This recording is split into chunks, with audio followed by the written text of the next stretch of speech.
50 is great. It's a majority. Yeah.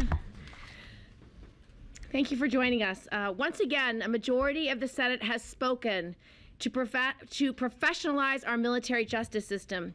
I especially want to thank 5 senators, new senators who joined our bipartisan coalition. Senators Gardner, Kirk, Daines, Thune, and Peters all decided to hold the military accountable. But once again, the military brass is being protected by Senate filibuster rules. Here's what I know, and this is a question of when, not if. We are not going away. Sadly, the military will not fix this problem on their own. Our bipartisan coalition, including Senators Grassley, Blumenthal, Cruz, who have been the lead co-sponsors on this bill, will continue to fulfill our duty and demand a system that works for all the brave men and women in uniform. I want to thank Senators Enzi, Kirk, and Thune for their leadership. We are here to make sure and very clear that we will not end our fight to pass the Military Justice Improvement Act. I'm greatly encouraged that new senators who have just joined the chamber, like Senators Gardner, Peters, and Daines, looked at all the facts with open eyes and refused to let the Pentagon off the hook. Because the Pentagon's spin machine continues to hope that those of us in Congress responsible for oversight will simply take their word for it that we are on the road to success and not scratch below the surface. After nearly 2 decades of inaction, they've promised to change. After several years of incremental reform and incremental progress, we have the facts. There is more work to be done before survivors trust the system and serial predators are taken out of uniform, a uniform that they do not deserve to wear, and are put behind bars where they belong. I continue to find inspiration in the survivors and families who have come forward to speak out against the way the military justice system has let them down. Whether they were ignored, disbelieved, or retaliated against, they were failed by the very institution they've devoted their lives to. It's because of this coalition standing here today and all of the brave service members who have come forward and told their stories that I know it is a question of when and not if this reform will actually become law. Because the Pentagon is failing in the mission, our Commander-in-Chief is failing in the mission, it's our solemn duty to ensure that sons and daughters who commit their lives to securing our freedoms are protected. It's inexcusable that Congress has given the Pentagon a pass. We are not here to serve as a rubber stamp for the military. This vote is over, but we are going back to our office to get ready for the next one. Now I'd like you to hear from my colleagues. Who's next up? Senator Grassley. I think she set the tone when she said it's not a question of if, it's a question of when. And particularly with so many new senators and something to learn on this issue. And the rule of thumb that I have is that a culture of a bureaucracy isn't going to change from the inside. It's got to change from the outside. And Senator Gillibrand has worked real hard for several years now, at least 2 or 3 years on this issue. And it's going to finally come across to people that 20 years of promise that things are going to change in regard to this.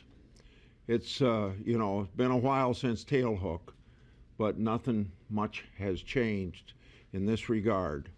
And we've got to make sure that the military is a fighting unit where there is no enemies of each other within the unit. And I think this sexual harassment shows that not everybody has everybody else's back. So we're going to continue this fight, and hopefully with the closeness of the last 2 years and the majority in each case, we're going to win. But I think it's kind of a case like I remember Senator Proxmire, 1967, on the Treaty on Genocide. It took 19 years, but he gave a speech every day on that subject, and eventually won out.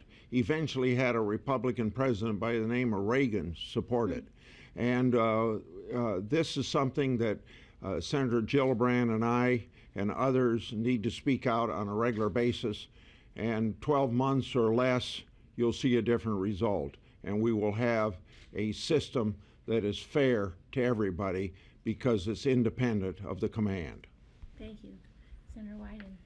Thank you, Senator Gillibrand, and I'm going to be brief. Senator Gillibrand is giving the Congress a chance to finally adopt a true zero-tolerance policy. Zero tolerance for a chain of command that has been unwilling or unable to get the job done. And the reality is, for decades now, we have been told that there would be a zero tolerance policy and that the military would come through with that kind of commitment. And yet, for too often, that refrain has simply failed too many American men and women who sign up to defend this country. So the Congress didn't make this change this afternoon towards a true zero-tolerance policy. But with the leadership of Senator Gillibrand and our colleagues on both sides of the aisle, we want to just come up for a quick minute and tell you we are going to prosecute this case, this zero-tolerance policy, until we finally get it done. Thank you, Senator Gillibrand. Thank you. Senator Cruz. This is a question of justice. We have an obligation to our soldiers, our sailors, our airmen, our Marines, to stand up and protect them. There are not many issues that bring together a bipartisan coalition like this. But this is an issue on which we are united. 2 Congresses in a row, a majority of the Senate has voted for change. This will pass. You know, there are 2 objectives, both of which are important. One, preserving good order and discipline in the military. And 2, protecting our servicemen and women from sexual assault. These principles are not in tension. They're in harmony. When our young men and young women are subjected to sexual assault, it undermines good order and discipline. No unit can fight effectively without trust between the soldiers and between the soldiers and their commanders. We've seen our allies, we've seen the United Kingdom, we've seen Canada, we've seen Israel implement similar reforms. Reporting rates have gone up, and it hasn't negatively impacted good order and discipline. Every one of us has an obligation to think about why it is for decades the military struggled with this problem. For decades, the commanders, I believe, are trying in good faith to solve this. They are putting in their best efforts, but what they're doing isn't working. This problem has persisted, and the reason it's persisted, the data show, is far too many victims of sexual assault are afraid to report the assault because they don't trust the current system. This is a common sense reform that makes the prosecuting decisions be made by a professional military prosecutor. It leaves it in the military, but simply leaves it with a prosecutor rather than the immediate commanding officer, who many times may well face a conflict of interest. You know, I've got 2 little girls who are 7 and 4. As I've approached this issue, I've thought about when my daughters come of age, if they choose to step up and serve the country, what rules should be in place to protect my daughters from sexual assault? Our soldiers and sailors and airmen and Marines are brave patriots who voluntarily stand up and say they will risk life and limb to defend our nation. But they don't sign up to be the victims of rape.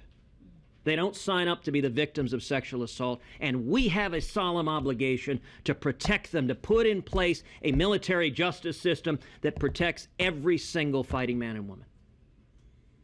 I want to finally say that I commend the incredible heroism of Senator Gillibrand.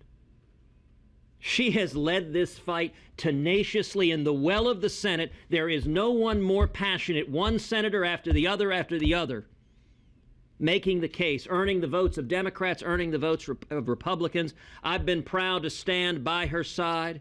For 2 Congresses in a row, I've been proud to stand with many of my colleagues, including Chuck Grassley, the chairman of the Judiciary Committee. Change is coming. Change is coming. It's coming through Congress, and a great many of our colleagues say privately They're very, very close to supporting this. They didn't cast a vote today, but I believe there are a lot more votes to come, and change is coming in January 2017 when a new commander-in-chief will be sworn into office.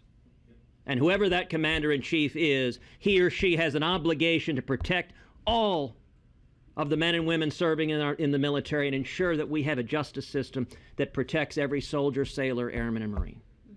Thank you. Thanks. I want to join in expressing my appreciation for Senator Gillibrand and my pride in being part of her team. Change is not only coming, it's happening right now. And in large part, it's happening because of the pressure brought to bear by the continuing efforts of Senator Gillibrand and others of us who are continuing to work on this issue. But it's also coming and happening now because of generational change in the military. New leadership in our United States Armed Forces, new blood that are bringing different attitudes to bear, new leadership and new members of the United States military that have different attitudes. There's a word that summarizes the need for this amendment: retaliation. Because retaliation continues in the military, it is Exhibit A for the need to take these decisions out of the chain of command. And one last point, I see this issue through the eyes of a prosecutor. I served as a prosecutor for 4.5 years as United States Attorney, and then for 20 years as Attorney General, when I saw firsthand the difficulty of making these decisions. Commanders-in-chief should be on the side of this amendment because they simply lack the training and professional experience to make these decisions in a way that will secure convictions and discipline and punishment where it's warranted. And these decisions are difficult even for a prosecutor, even for the trained and experienced prosecutors that we advocate be making these decisions. In these cases, decisions are extraordinarily difficult to evaluate the evidence and to make decisions, so better to have them made by trained, experienced prosecutors whose profession it is to prosecute cases, and let warfighting be done by commanders who are the greatest and most skilled of any in the whole world at that profession, but they're not skilled or experienced in the law. Thank you. Thank you, Senator Lindsay. Thank you. Any on-topic questions? Senator Gilbert, do you think that this vote and this issue will or should be an issue in the 2016 election, Senate and presidential? Yes. And do you think voters, say, in New Hampshire should look at how somebody like Ayotte voted on this? I think it's an issue certainly for all elected leaders because it's an issue of our role as oversight and our role to provide oversight over the Department of Defense. So I think it's highly relevant. It was an issue in the last election. Several senators were asked what's their position in the last election across the country. So I think it's a presidential issue, and I think it's a general issue for all members of Congress. We are the overseeing body. Could you talk a little bit about the Pentagon's role in resistance to this measure? And I mean, have you talked to the Secretary of Defense Carter? What kind of conversation have you had? What is his? I've not talked to Secretary Carter yet, but I will, and I plan to brief him. One of the things I did over the last year to continue to study the issue is I asked for all the documents of sexual assault cases at the 4 largest bases, one for each of the services. And the DOD resisted. It took me a year to get those documents, and only after intervention by Senator Levin as chairman of the committee, as well as the president and others saying we will get you, and the Secretary of Defense at the time saying we will get you your documents. It still took a year. And I was chair of the personnel subcommittee, so I think that delay is outrageous and unacceptable. But I did receive those documents, and I received 1 year, even though I asked for 5. So I reviewed those documents, and that informed me even more of some other problems within the system that we will be tackling over the next year to try to professionalize the system. But about half of those cases, after they were actually reported, withdrew during the prosecution. And that goes to the question of, is there retaliation, or do they have so little faith in the system that after doing the rape kit and after reporting, they still wouldn't proceed to the end of the prosecution? We also realized that more than half of the victims in that population of 107 cases were civilians. And in our DOD estimate, that doesn't count civilians. It's only service members. So there's a whole swath of survivors that are really not getting justice either. That's an extraordinary statistic, by the way. If you want one statistic that shows the problem, in some ways that's the number. The withdrawal rate after the complaint is filed, after the prosecution begins. She or he is deciding, I've had enough. Well, I mean, could you characterize a little more the Pentagon's resistance, at least in your view? I mean, what is... I don't think they're taking this issue serious enough. I think they are trying to placate Congress and are going to yes us to death until we go away. And I do not see them as taking this issue at the level it should. And another statistic that proves that case is the rate of retaliation is unmoved after they've been on notice that we need survivors to be able to come forward and report these cases without being retaliated against. The 2012 rate of retaliation was 62%. The 2014 rate of retaliation was 62%. Unmoved. And even more egregious, not one prosecution of retaliation across the last year.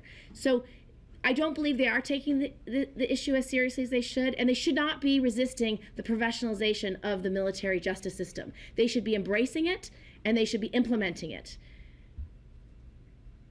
Anyone else? What's your next move?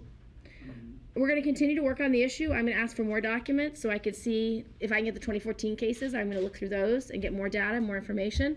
I'm going to continue to brief my colleagues. For a lot of the new senators, they didn't have a lot of time to look at the issue.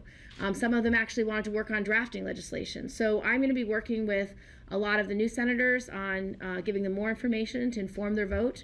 We will, of course, try to make this change next year in the next year NDAA. And every year we do make changes to the bill, and we do make changes to underlying reforms that are important. So I did a lot of changes in the base bill that are important too. So this is an issue that's going to take a long time to solve, but professionalizing the system is a very important step. Last one, anyone? Senator, when you said, I think you said this is failure by the Commander-in-Chief, do you mean President Obama specifically has been on this issue? He promised he would address this issue. He told the nation, and his Secretary of Defense and Chairman of the Joint Chiefs of Staff, General Dempsey, said we're on the clock. If this isn't fixed in a year, we're going to look at these reforms. Well, a year has long passed, and we haven't seen the kind of changes that we need. Again, with that retaliation rate unmoved, with no prosecutions of retaliation, it's a serious problem. So I expect more, and I expect more leadership. And I'm hopeful for more leadership from the President. Thanks, everybody. Thank you. Thank you. Good job.